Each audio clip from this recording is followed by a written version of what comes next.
Ingegner Grego, il 15 dicembre il consorzio va ad elezioni. Chi ha diritto di voto cosa deve fare? Allora, i consorzi sono degli enti di autogoverno, si preoccupano di manutenzionare e gestire le opere pubbliche di bonifica che lo Stato ha costruito e ci ha dato in gestione, e io invito tutti coloro che ne hanno diritto di andare a votare per rappresentare questo volto democratico del consorzio.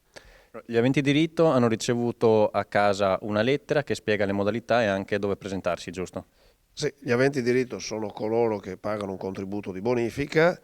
A tutti questi, ai primi intestatari delle partite catastali in particolare e ai rappresentanti legali delle società, è stata inviata una lettera in cui viene specificato il diritto di voto, la giornata che, ripeto, è il 15 dicembre, una domenica, da mattina alle 8 alla sera alle 8, in uno dei 37 seggi che sono stati allestiti nei vari comuni del territorio o nelle due sedi del consorzio. Avete nella lettera che vi è stata mandata il sito dove dovete andare a votare e il vostro numero di contribuenza con il quale vi identificherete rispetto al presidente del seggio per poter esercitare il diritto di voto. Basta portare una carta d'identità e nel caso delle società un estratto della Camera di Commercio che designi il legale rappresentante.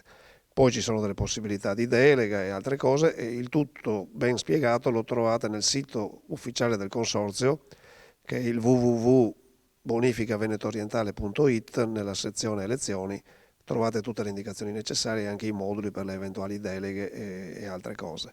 In più, molte informazioni le passeremo attraverso il nostro sito Facebook, dentro al quale saranno indicate appunto le varie procedure, le varie cose necessarie. Vi invito ancora ad essere presenti in molti, perché la presenza dà forza a questo ente da un punto di vista della democrazia, insomma, rappresentativa.